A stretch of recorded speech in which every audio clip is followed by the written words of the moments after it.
T-1MOA 3D printed model assembly in 60 seconds. Come on, bam. Snap in, thread on the nut. If you thread it on tight enough, it will snap onto a Picatinny.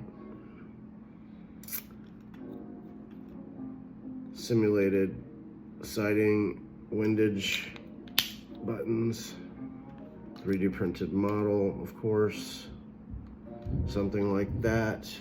And then you'd want to add some glue before dropping in your sight. I actually printed a multicolor one. Come on.